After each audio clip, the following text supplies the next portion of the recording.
Hello everyone, welcome to Total Digi Campus brought to you by Still Total। आज हम discussion करेंगे फी module के बारे में। फी मॉड्यूल का सेटअप कैसे होता है। तो चलिए फिर लॉगिन करते हैं। लॉगिन करने के बाद डैशबोर्ड में हमें फी एडमिन पे क्लिक करना है। Click on fee admin.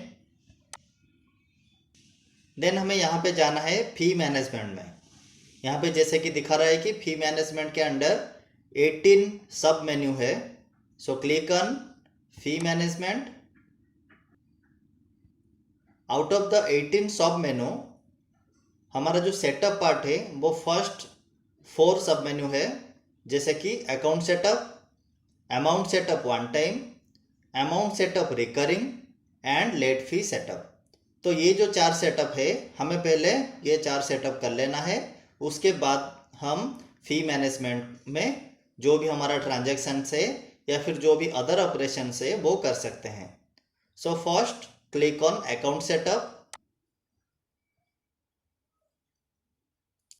Account setup में हमें पहले अपना अकाउंट यहाँ पे सेटअप कर लेना है कि कौन सी अकाउंट हेड पे एंड कौन सी अकाउंट ग्रुप में हम फी कलेक्ट करेंगे और वो फी का फ्रीक्वेंसी क्या रहेगा, वो रिफंडेबल रहेगा या नहीं, उसका टाइप प्राइमरी या सेकेंडरी रहेगा और इसमें लेट फी वगैरह अट्रैक्ट होगा या नहीं।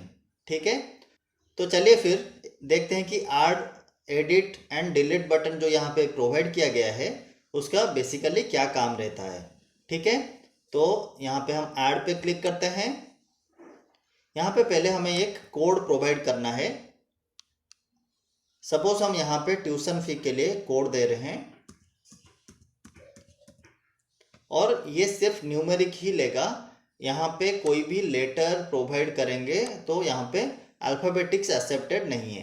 ठीक है, देन यहाँ पे हमें अकाउंट का नेम प्रोवाइड करना है। जैसे कि हमें मालूम है कि ट्यूशन फी का जो फ्रीक्वेंसी है वो रिकरिंग है। ठीक है, अगर हम यहाँ पे और कोई दूसरा अकाउंट ऐड कर रहे हैं तो हमें डिसाइड करना है कि वो account head recurring subject wise है या ऑन एडमिशन टाइप है या फिर एडहॉक है या फिर एरियर है। ठीक है, तो हमें ये पहले डिसाइड कर लेना है। देन रिफंडेबल, ये जो अमाउंट हम कलेक्ट करेंगे ये रिफंडेबल है या फिर नॉन रिफंडेबल है। अगर रिफंडेबल है तो हमें यहाँ पे येस करना है। जैसे कि हमें मालूम है ट्यूशन फी नॉन रिफंडेबल है तो इसीलिए हम यहाँ पे नो कर रहे हैं।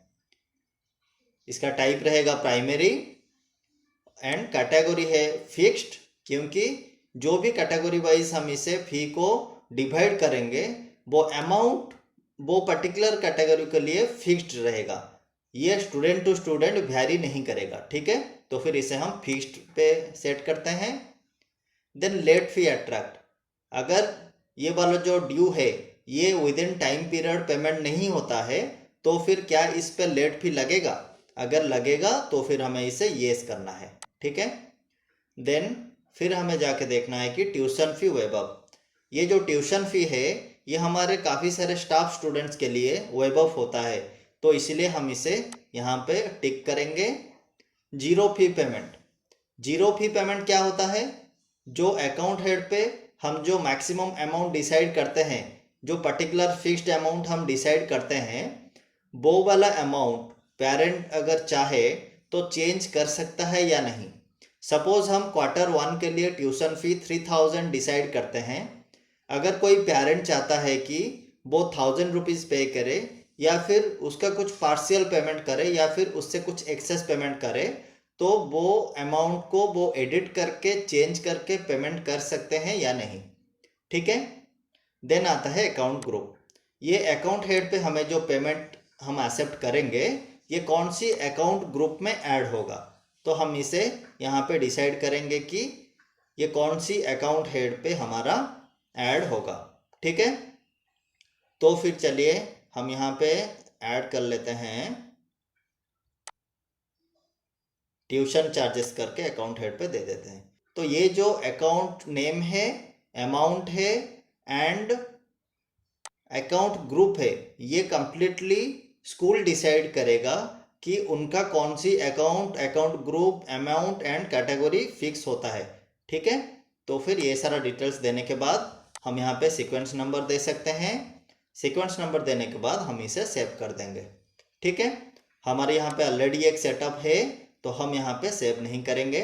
तो चलिए फिर यहाँ पे क्लिक करके देखते हैं ट्यूशन फी पे। So we have to click on edit. Edit पे अगर हम क्लिक करते हैं, जो एग्जिस्टिंग डाटा हम ऐड किए हैं उसमें अगर कुछ चेंजेस चाहिए तो हम यहाँ पे चेंज कर सकते हैं। तो यहाँ पे है tuition fee recurring refundable non primary fixed yes, tuition fee waive off yes. Then ये ट्यूशन चार्जेस ट्यूशन के अकाउंट ग्रुप में आता है, हम इसे यहाँ पे अपडेट कर सकते हैं। तो चलिए फिर यहाँ पे इसे क्लोज कर लेते हैं। अगर हम चाहे तो ये वाला सेक्शन को यहाँ से अगर कुछ गलती से ऐड हो गया है तो यहाँ से हम डिलीट भी कर सकते हैं। लेकिन हमें ये ध्यान पे रखना है, अगर हम कोई भी अकाउंट हेड को सेटअप से डिलीट करते हैं तो वो अकाउंट हेड के अगेंस्ट जो अमाउंट हमारा क्रिएट हुआ होगा या फिर जो अमाउंट कलेक्ट हुआ होगा वो अफेक्टेड होगा। So we have to confirm all those things from our admin or from anyone from our school team who is well known about this setup and the due creation part, then only we will proceed for deletion. Okay, तो यहाँ पे हमारा ये basic setup हो गया है। तो यहाँ पे और कौन सा एक सेटअप है हम एक बार देख लेते हैं। हमारा एक अमाउंट है सिक्योरिटी रिफंडेबल। तो ये वाला अमाउंट पे देखिए फ्रीक्वेंसी पे है ऑन एडमिशन, क्योंकि हमारा यहाँ पे जो फ्रीक्वेंसी है आर्मी स्कूल के लिए 2-3 टाइप का रहता है। तो फर्स्ट वन होता है कि ऑन एडमिशन, मतलब वो वाला अमाउंट को सिर्फ एडमिशन के टाइम पे ही दिया जाएगा और दूसरे टाइम पे वो वाला अमाउंट कलेक्ट नहीं होता है। और एक होता है रिकरिंग और एक होता है ईयरली। ठीक है, तो चलिए फिर जाते हैं अमाउंट सेटअप वन टाइम पे। Click on amount setup one time. Amount setup one time पे हमें क्या करना है, जो भी अमाउंट जो भी अकाउंट हेड हम अकाउंट सेटअप में ऑन एडमिशन करके रखे हैं वो वाला अकाउंट हेड पे हम अमाउंट सेटअप यहाँ पे कर सकते हैं। ठीक है, जो भी अकाउंट हम अकाउंट सेटअप में ऑन एडमिशन टाइप रखे हैं उसी का अमाउंट सेटअप हम यहाँ पे अमाउंट सेटअप वन टाइम पे कर सकते हैं। देखिए यहाँ पे सिक्योरिटी अमाउंट रिफंडेबल, ये ऑन एडमिशन टाइप है, इसका अमाउंट भी फिक्स्ड है। देखिए ये जो अमाउंट हम यहाँ पे ऐड करते हैं ये कैटेगरी वाइज डिवाइडेड होता है एंड डिफरेंट होता है। जैसे कि यहाँ पे देखिए सिविलियन के लिए सिक्योरिटी रिफंडेबल 25,000 है, ओआर के लिए 9,000 है, जेसीओ के लिए 10,000 है एंड ऑफिसर्स के लिए 15,000 है। उस हिसाब से आपके स्कूल के लिए जो भी अमाउंट डिसाइडेड होगा वो अमाउंट यहाँ पे आपको सेटअप करना है। और ये जो कैटेगरी हम यहाँ पे जो सेटअप करते हैं ये कैटेगरी वाइज फी कैलकुलेशन होता है। एंड ये कैटेगरी हम जब एक स्टूडेंट नया ऐड करते हैं तो वहाँ पे हमें वो स्टूडेंट का कैटेगरी 1 पे फिलअप करना रहता है। तो जब भी हमें स्टूडेंट एक ऐड करना हो तो हमें एग्जैक्टली ध्यान पे रखना है कि उसका कैटेगरी क्या है और उसका हमें सही कैटेगरी डालना है, नहीं तो उसका फी कैलकुलेशन एंड ड्यू क्रिएशन गलत हो जाएगा। तो यहाँ पे भी वैसा ऐड बटन है, हम अगर ऐड पे जाएं तो यहाँ पे कोर्स क्लास हम सिलेक्ट करेंगे। देन हम यहाँ पे कैटेगरी सिलेक्ट करेंगे, कौन सी कैटेगरी के लिए हमें सेटअप करना है। कैटेगरी 2 में सिलेक्ट करेंगे ऑल अदर है या फिर हॉस्टलियर है। देन ऑन एडमिशन टाइप फी या फिर एडहॉक फिक्स्ड अमाउंट है यहाँ पे डिसाइड करेंगे। अकाउंट का नेम चूज करेंगे। देखिए इतना सारा अकाउंट हेड हमारा ऑन एडमिशन टाइप है। Admission form fee, admission fee, security refundable and registration fee, इतना अमाउंट हम at the time of admission collect करते हैं और यहाँ पे हम अमाउंट सेट करके इसे सेव कर सकते हैं। उसी तरह अगर कोई गलती हमसे हो गया है तो हम यहाँ पे आके वो वाला ऑप्शन को यहाँ पे चेंज करके एडिट कर सकते हैं और यहाँ पे अपडेट पे क्लिक करेंगे। ठीक है, अगर हम यहाँ पे कुछ भी ट्रांजैक्शन डिलीट करते हैं, कुछ भी अमाउंट सेटअप डिलीट करते हैं तो हमें ध्यान रहना चाहिए कि इससे रिलेटेड जो भी मैपिंग है, ड्यू क्रिएशन है या फिर कलेक्शन है वो अफेक्टेड हो सकता है। नेक्स्ट हम देखेंगे amount setup recurring. Click on amount setup recurring. Amount setup recurring पे हमारा जो भी रिकरिंग फीस है, जो भी ईयरली फीस है, हम यहाँ पे डिसाइड कर सकते हैं। अगर कोई स्कूल मंथली भी कलेक्शन करना चाहे तो फ्रीक्वेंसी पे वो मंथली भी चूज कर सकते हैं, लेकिन जैसे कि हमें मालूम है सभी स्कूल अपना फीस क्वार्टरली ही कलेक्ट करते हैं। क्वार्टरली या फिर ईयरली वो हमें यहाँ पे डिसाइड करना होता है। तो फिर अमाउंट सेटअप रिकरिंग पे हमें यहाँ पे ऐड पे जाना है। यहाँ ऐड पे जाके हम अपना कोर्स क्लास सिलेक्ट कर सकते हैं। देन कैटेगरी यहाँ पे सिलेक्ट करेंगे। यहाँ पे भी जो अमाउंट का सेटअप होता है वो कैटेगरी वाइज डिफरेंट होता है, तो हम यहाँ पे कैटेगरी सिलेक्ट करना है। कैटेगरी 2 पे ऑल या हॉस्टलियर करके चूज करना है। देन अकाउंट का नेम देना है, कौन सी अकाउंट हेड के अगेंस्ट हम अमाउंट क्रिएट करना चाहते हैं। जो फी टाइप रहेगा वो रीएडमिशन पे कैलकुलेशन होगा या फिर रिकरिंग होगा। रिकरिंग मतलब क्वार्टरली होगा। देन अमाउंट उसका क्या रहेगा और उसका फ्रीक्वेंसी क्या रहेगा, हाफ ईयरली, मंथली, क्वार्टरली या ईयरली। ठीक है, तो ये हम यहाँ पे डिसाइड करेंगे। डिसाइड करने के बाद इसे सेव कर लेंगे। अगर हम यहाँ पे कोई भी एक अमाउंट सेटअप का एडिट पे क्लिक करें, क्लिक ऑन एडिट। अगर हमें यहाँ पे कुछ भी अमाउंट हेड चेंज करना है तो हम यहाँ पे वो चेंजेस करके इसे अपडेट कर सकते हैं। तो ये हो गया हमारा जो भी अमाउंट सेटअप रिकरिंग पे है, क्वार्टरली है या फिर ईयरली है, वो अमाउंट हम यहाँ पे सेट कर सकते हैं। और यहाँ पे हमें category wise different amount setup यहाँ पे करने के लिए प्रोविज़न मिलता है। तो फिर चलिए हमारे नेक्स्ट पार्ट में late fee setup. Click on late fee setup.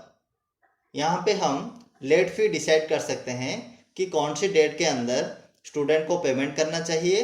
अगर वो पर्टिकुलर डेट के अंदर पेमेंट नहीं होता है तो फिर लेट फी कितना कैलकुलेट होगा।